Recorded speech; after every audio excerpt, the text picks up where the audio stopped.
Right. Okay, we are back. We are back. As I said earlier on, about a minute ago, I said we're going to be jumping into innovation in a 9 to 5 mindset and finding out if it's just a myth or if it's something that we can actually do. We are going to jump into a panel discussion, a healthy discussion debate, all about this topic. And so I'd like to introduce now the person that's going to shape this discussion and debate in the right way moving forward. So that's the head of innovation consultancy, ICT Hub, Sandra Nesic. Sandra, are you there with us?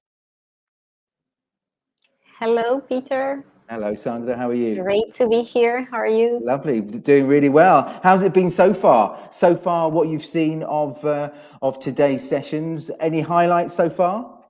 I managed to see just a little bit, but I'm saving a lot of time for days to come during the week. Fantastic. And remember, afterwards, next week at some stage, you can watch anything you want, whenever you want, how you want. Right. And that goes for everybody as well. Right. So I'll leave it up to you now to take over. And remember, at the end, if we have questions coming through from our audience members, I'll come back in and pose those questions to the panel. So over to you. Perfect. Thank you. Okay, so welcome to this next session. It's a panel discussion where we will try to bust a myth that innovation is not possible in 9 to 5 mindset.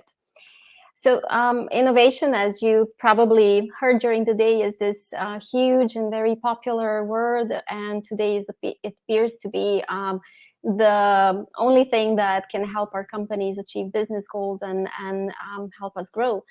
And I like this saying that it's not innovation, it's not organization that innovate, but people, and building an open and supportive environment and culture where people are truly encouraged and engaged to look for opportunities and take those opportunities to create value for the customers and also for the companies is something that wouldn't be possible without hands-on support of HR leadership, which is one of the major stakeholders in this process of shifting the mindset, but also the ways of working needed for innovation. So this panel will serve us as a platform to bring 3 different perspectives, one coming from innovation leader, the other one coming from innovation consultant, really working hand in hand with corporate innovators and entrepreneurs, and perspective of experienced HR leaders. Peter introduced me already, and when I was invited to host the session, I couldn't think of a better guests to have with me today than the people who will join us, and I will just briefly introduce them. First, we have Maria Markovic. She's innovation evangelist from telecommunication company A1 Serbia. Hi, Maria. Hi. Maria. Hi, welcome. She has just recently taken this new role and really working hard to help company build and improve this readiness to become more adaptable and to really shape the future they want to see it at A1.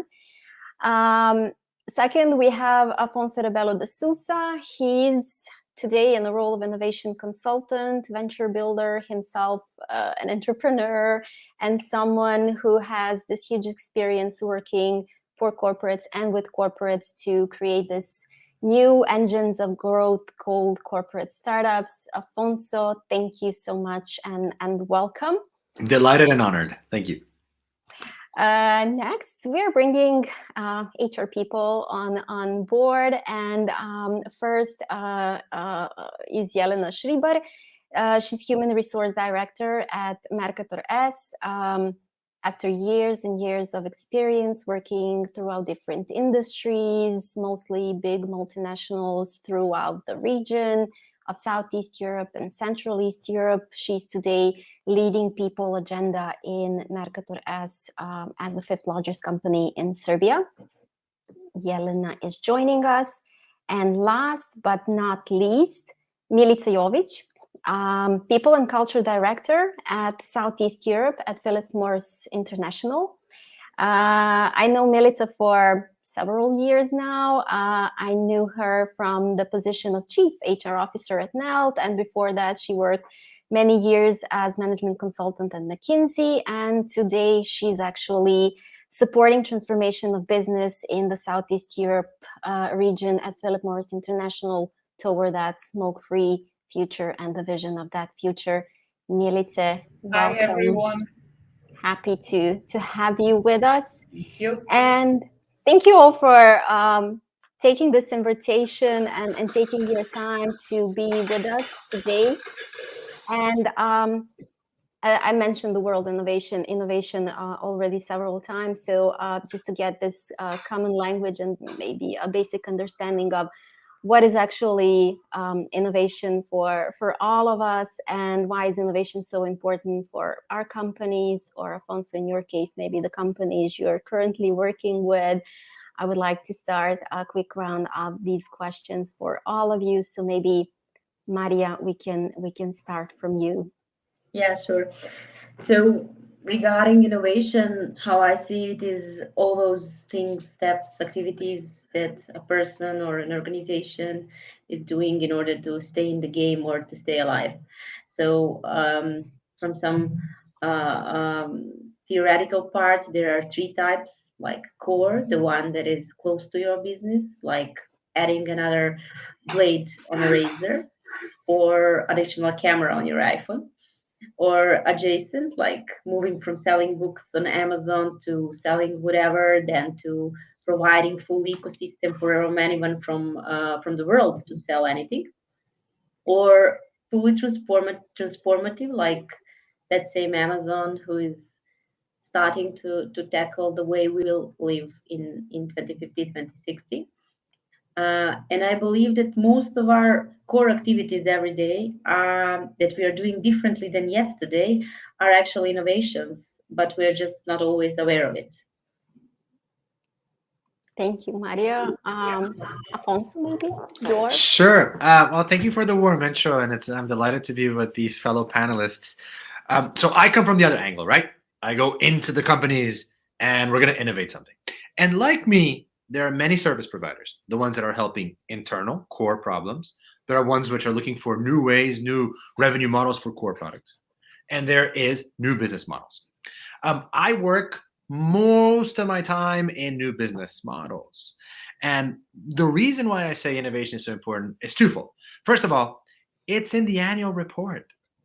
Every CEO writes a letter saying we're innovative, new revenue, customer retention. So you need to innovate. You need to find those new business models. The second one is, if you go onto a careers page, the talent and the talent brand is far more appealing for you professionals of HR if you can speak about how you innovate in the market. So you attract better talent and you create new business models. I think those two go hand in hand, and I hope we can build upon this and make sure that everyone is fostering innovation. Perfect. Thank you. Yelena, welcome. Hi, I managed. Perfect. What about your perspective on what is innovation for you and for your company? Yeah, maybe to take it a bit further down the philosophical line, in my opinion, it's like in the essence of human nature to create. That humans are all about creation, and then innovation comes as a result of that. So working in a company, if there is no innovation, basically you're doing against your body, which are your employees. So for me, innovation is like sine qua non. Like you have to have it if you want to. Like you have humans, that means you have to innovate. Let them innovate, basically. Let them live their true nature.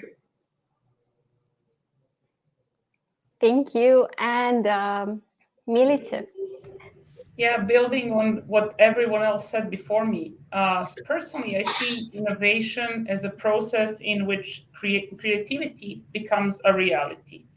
And all of us are seeking how to be creative, and all of us want our ideas to become a reality. So in a corporate world, you hear hundreds of new ideas every single day. And what separates innovation from all these ideas is what actually comes to life and what actually adds value, not only to the external customer, but also to the internal organization, adding to our employer branding, adding to our overall talent attraction, and also making our workplace a much better, more appealing place where you want to be during your time. which is not necessarily 9 to 5. Yeah, couldn't agree more on that. Yeah, so basically we agree a lot on innovation is something that's a must, something that we need, something that's within our nature, and that it's so much needed for that creating that growth and that additional value for the customers, but also internal stakeholders and the company as a whole. And I like to look at innovation as a system, as an iceberg.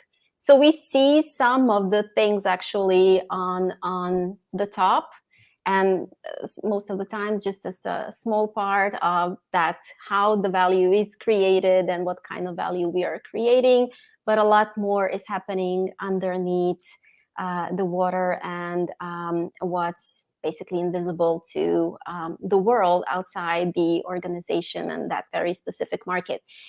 From your experience, and that is a question for all of you, how can a culture of a constant renewal and innovation succeed? And what do you see as main prerequisites and enablers, both underneath the surface and above the surface, of what's visible and what's really important but not visible to the world and to the people most of the time?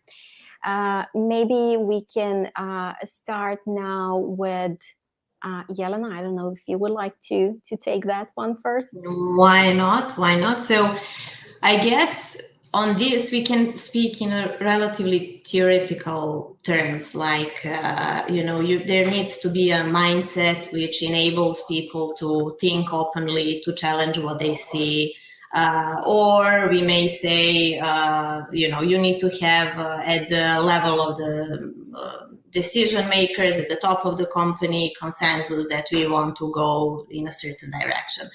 Then there need to be all the HR aspects of stimulating people to think in the same direction. So have the processes like objective setting, evaluation, recognition to those who are the values of the company to be in line with in building further innovation. So we can add all these things, but to me, below everything is whether we have the awareness of this fact that people are innovative. So they will be coming up with new ideas and will be doing things in a different way, for sure, because they are humans. Like, for me, that's a basic point. And then how good is a company in steering this natural process towards, and then there is a second big thing, we don't necessarily know where. So we would like to know that we are going towards a certain goal, but I think in reality, and some of the previous speakers were kind of reflecting to it as well today, it's very difficult in today's world to know like where exactly we want to be at. So for me as HR, I'm absolutely into opening as many ways as possible, encouraging people to think for themselves and try to envisage different futures, doing small steps towards wherever they believe they should be going. And that, to me, that's it. So like there needs to be the mindset enabled for all of these separate processes and thinking, and many participants in this process, because I've also through my career seen companies where you have structured innovations approach. These are the innovators, this is the innovation team, this is the innovation manager, they work around it. Or others where everybody is supposed to be innovating. So how does that go? I have very eclectic view. I think we should be trying all this, and then because there is no final destination, look how it goes, monitor and enjoy along the way. Yeah, the beauty is in the journey, and there is no magic recipe that could be applied to all organizations. Maria, in your point of view, like what main enablers, prerequisites do you see? Well, I would like to connect to what Jelena said. She actually managed to cover a lot of things in her answer, but very nicely put. And from the beginning, with Alfonso and me, we were speaking about similar things, that you have like 3 types of innovation. Beneath everything, there must be a clear strategy and aligned strategy. And that's something that I actually felt during the process.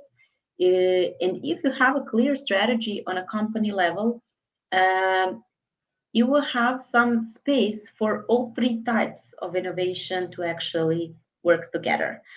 Why I'm saying the all 3 types, because you in corporation or in any organization, you have very different types of people, and not all of them are for drastic innovation. It's the same thing, and not all of them like the small improvements. They like bigger challenges and so on. So you need to create space for them to actually have a possibility to act on core innovations like small improvements, or on drastically new businesses like Alfonso mentioned. But from HR person, you need to recognize the ones for the core, the ones for the transformative innovations, and to give them space. When you recognize them and give them space and the strategy and vision, you have a complete picture. So I think that's like a puzzle that you are solving on the way, and actually it changed the shape all the time, because those new businesses can easily become your new businesses, and then on those new businesses you might have core and transformative, and again new businesses. And I would like to bring Amazon as a great example here, because of their way of thinking. So at the moment, I'm sure that they have like people who are doing innovation or core Amazon.com, and they're having people who are like working on Amazon services and everything for the entire web. But they just purchased a company who creates homes, actually houses that are sustainable and that are created like Lego. So, in a moment when they are launching smart home devices, a full set of them, they purchased a manufacturer of houses. And what I'm expecting is that they are trying to actually build something for 2050, 2060, and they need some set of minds and people who can work on that. So you need to create the environment, but you need to have a strategy and a vision that is very long term. Yeah, thank you for that. Like taking this transformative journey is a beautiful thing, and it helps really to have this North Star that we are sailing toward. Milica, your thoughts?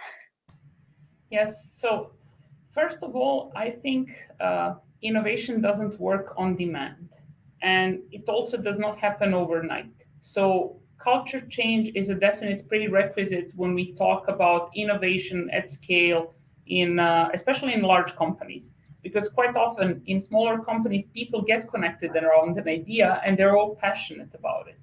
However, for large corporations, we often change our direction, or we think in different terms versus what some employees think. So what's very important to do is first create a safety net so people feel comfortable talking about their ideas and exchanging them. There has to be a community in which people feel free to speak up and openly share. And especially, let's say, in our part of the world, where we quite often think in facts and not so often think in terms of problem solving, this is a major shift and a major change.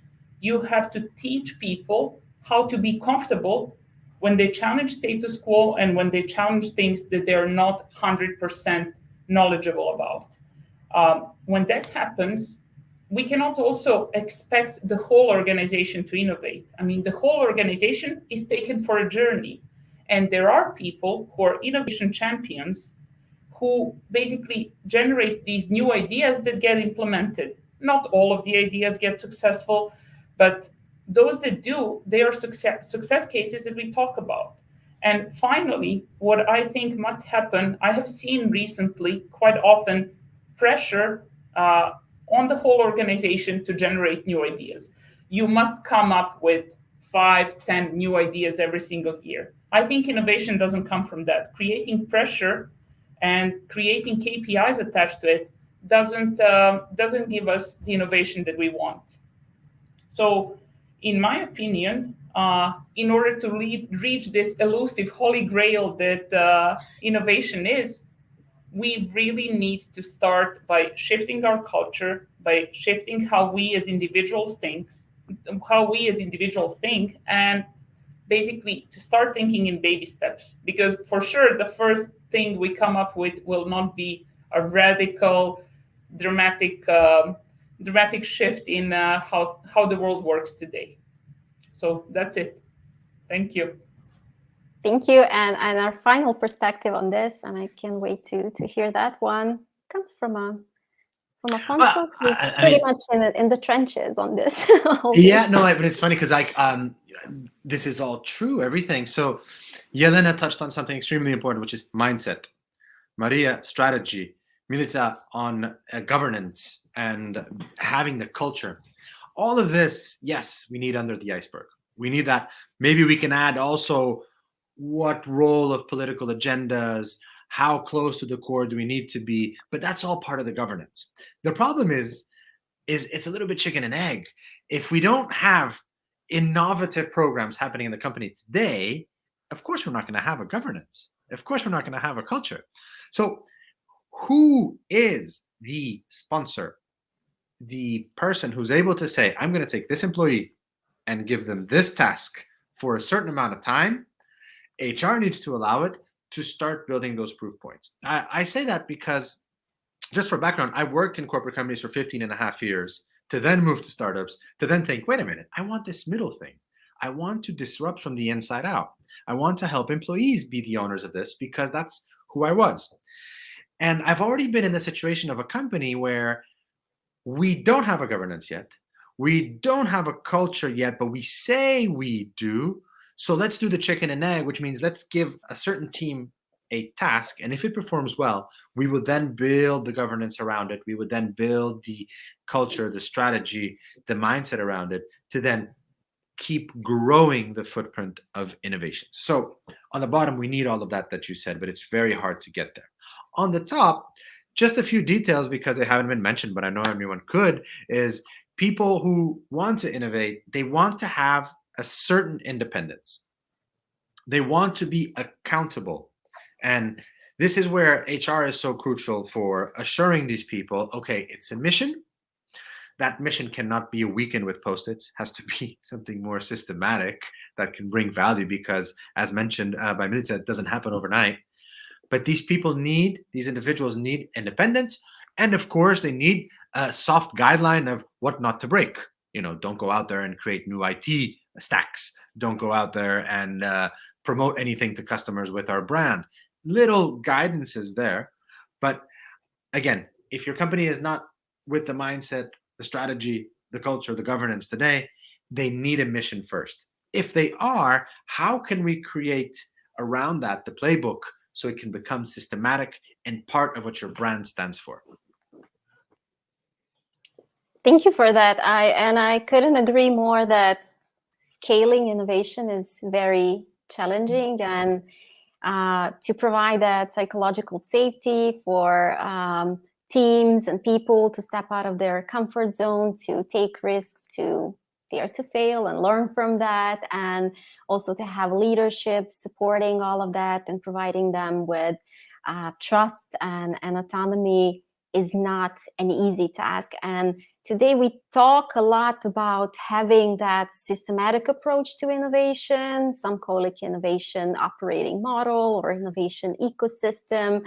And Maria, you touched upon a lot of those elements. And I would like to ask you to tell us a little bit more of how you see the importance of innovation ecosystem and how scaling innovation from one team of a really engaged and enthusiastic team around a new product could be scaled on the organizational level as a whole. Yeah, Afonso mentioned that very well. You need to start from somewhere. You need to build this first ecosystem to spread it further. And how I see it, and actually it's greatly described in one super book, Transforming Legacy Organizations. You see an organization as an immune system, like organism, and this immune system has like individual immune system, which is people. And if you ask me where to start, it starts from that innovation doesn't sit at one person. And Diana mentioned that you can go with a team of innovators, and their only task during the day is just to bring innovations and work on innovation. Or you can go fully differently and say anyone in an organization can be an innovator. What we firstly need to be aware of is it's not the innovation, it's the person who is doing it. So the innovative people, and they are the ones who can make it different. They are the ones who bring the value. And in this entire looking at the corporation or organization as an immune system, you have this individual where they are employees, and actually you are recognizing the ones who want to innovate, but you're also recognizing the ones that do not want to do that. They are not able to do something, and there is no right and wrong. You don't need to push everyone into innovation. You just need to make it easier for the ones who do not accept uncertainty, who do not accept difference and risks, to accept it during the journey, and to come with you on a journey. If you look at from perspective of, for example, your stakeholders, shareholders, and top management, they are looking at a similar KPIs all the time. And when you come with innovative programs, innovative ideas, you're coming to them with completely different KPIs. They don't, at the beginning, they don't even understand that they're challenging it from percent. Okay, how much we can earn from this? When? How to start, and so on. And in those early stages, that's not something that you can provide with innovative ideas. You need to go on a journey with them and educate them how to look on those from this short-term KPIs to long-term vision and long-term possibilities with innovative programs. So to conclude, you need to start from something. So you need to decide in your organization, in your team, what's the first thing that you would like to start. Maybe you would like to with a team of innovators, and if their only task is just to bring innovative ideas.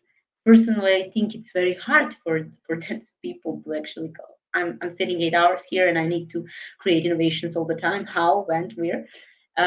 Or you can go fully different, or you can just pilot and test both models in your organization. But one very important part is enable the innovation community, enable people who are starting to pop from organization and showing interest for innovation, to share knowledge, to learn, to explore, to speak together about innovation. That's something at the beginning that needs to be covered, and manage expectations of your top management, of your stakeholders, educate them in order to bring them on a very, very long journey of making innovation like common business, line business, everyday work.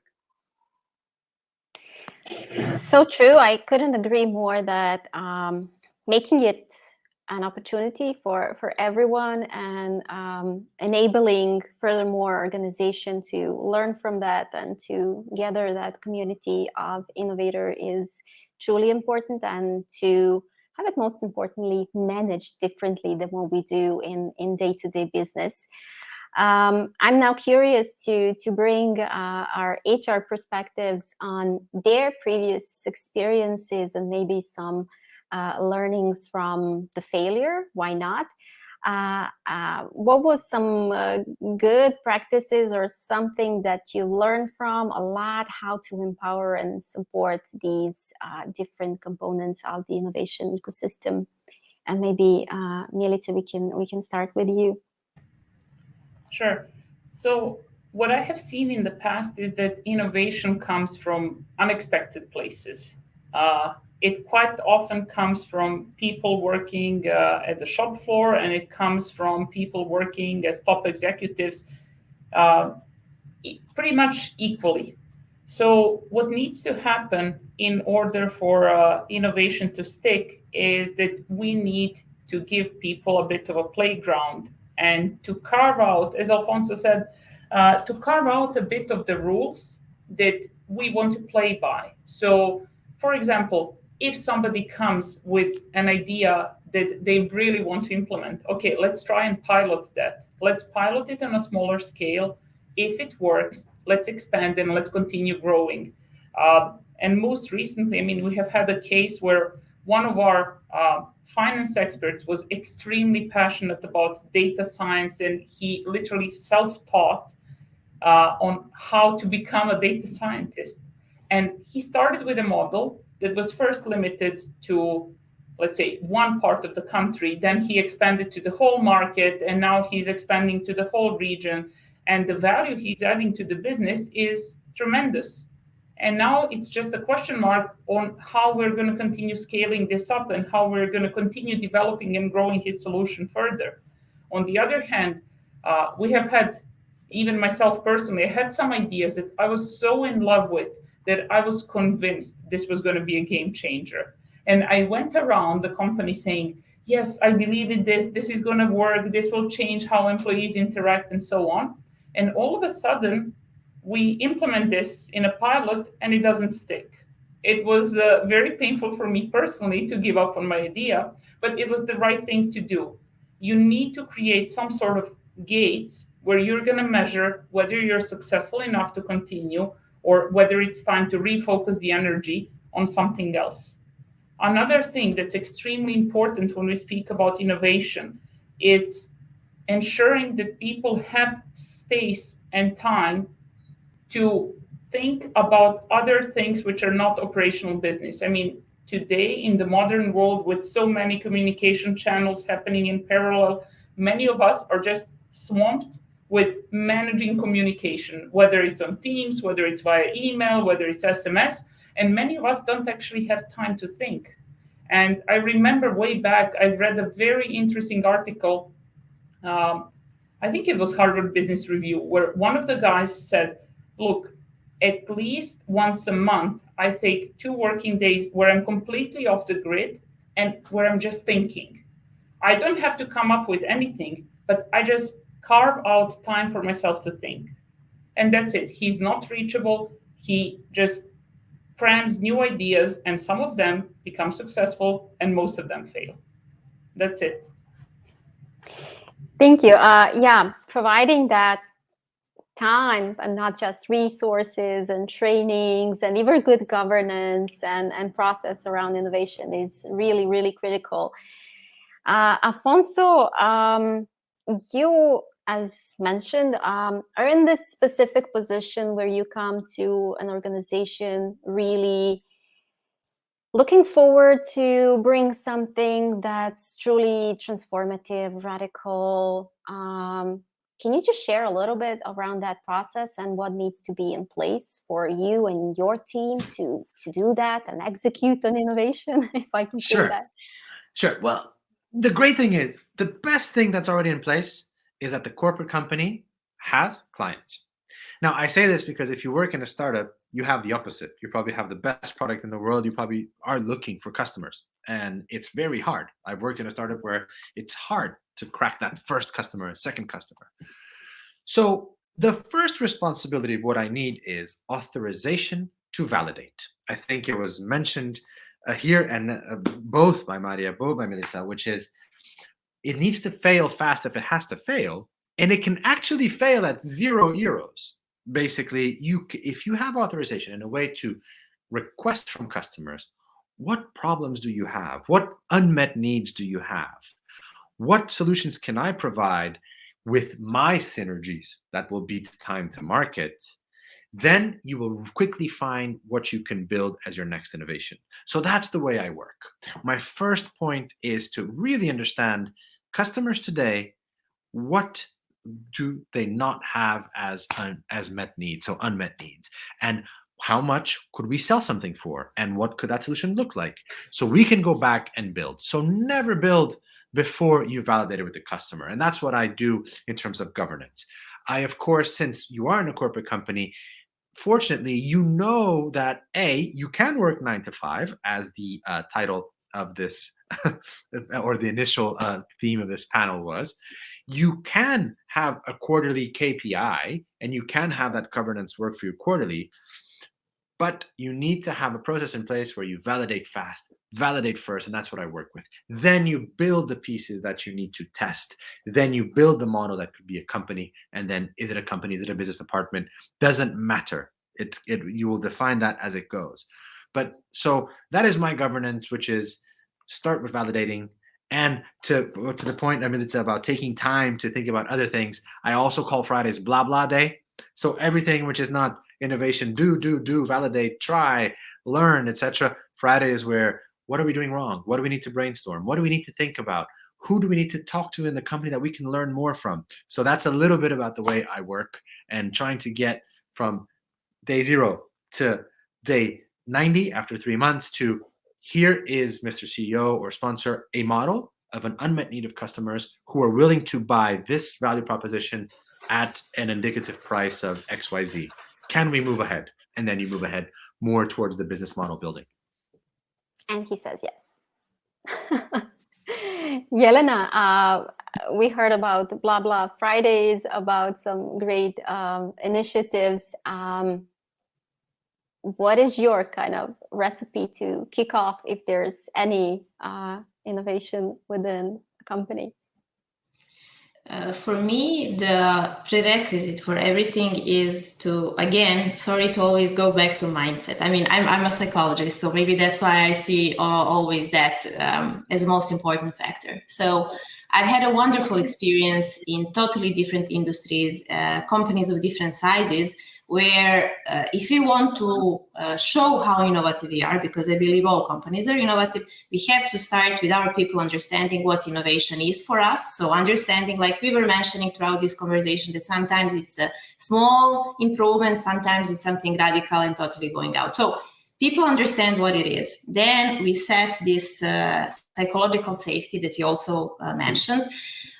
For me, as I mentioned, for years and years, I take it as my personal mission to work with people on understanding that the world is changing and it's nothing to be afraid of. That different people respond to changes in different ways. So that's also fine. Let's just learn how to recognize that. Then ask ourselves how we ourselves are responding to these changes, and then recognize that because we are alive, and for example, all of us, we survived the 2020 and almost the whole of 2021, which means that we are all the heroes of changes and the heroes of being able to live up to something new. So to me, this would be a good example. So doing programs from an HR side where we share this and like enable people to understand that they can be changers and innovators, that's what we are. You also asked about some like failures, like things that don't go so well. And again, something I've been seeing throughout my career is that how it's like this pathetic topic of communication, the most basic thing where the company does something innovative, but are we sure that everybody understands this innovation? Are we sure that everybody knows what it is about? Or you introduce a new product. For example, I work in retail and we are probably the most innovative company in Serbia. Recently, we launched, for example, IPS payments or cash to go, which is like you come to pay and you can recollect money from the counter in our shop. But, are we ourselves using this service? Do our people, do they take it as something that is like they take pride of? Like, wow, I work in a company where you can do this and I'm doing it every day. That's where I think the most problems happen, that we don't put down the innovation low enough or clear enough or take on board people to some great initiatives that exist. Thank you, Yelena. And Peter is with us, and time flies, obviously, when you're in a good company. It does. Listen, I mean, we've actually got a couple of questions that have come in. I'm just going to squeeze them in before we finish the session.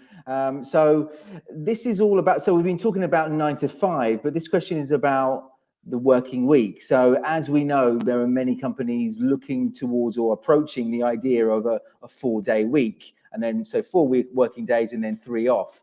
we'd love to hear just very quickly, maybe a sentence or two from each of you. What's your take on that? What's your perspective on that? Good, bad, somewhere in between?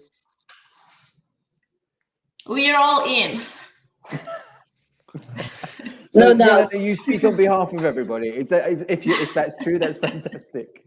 What do you say? What do you say, Alfonso? I say go agile. We play the blame and shame game. That's how I use agile. Get frameworks in and get people doing. It's possible. It is. You're just going to do a lot more, but then you have 3 days off. Okay, Maria, what do you say? Think of what do you want to learn from that for 3 days. So what do you want to achieve? Why are you involving this for 3 days? What do you want to achieve? And if you're clear about what you want to achieve, then make it like a pilot for several weeks, months, and test. Okay. Did you achieve that? Milica, what are you saying on this one? Be the owner of your own destiny. Don't ask the company to create this strict rule of 4 to 3, but be so efficient that you can achieve everything in 4 days and then take the 3 days off. Because we are now in an era where we are measured by achievements and not measured by the time we put on the clock.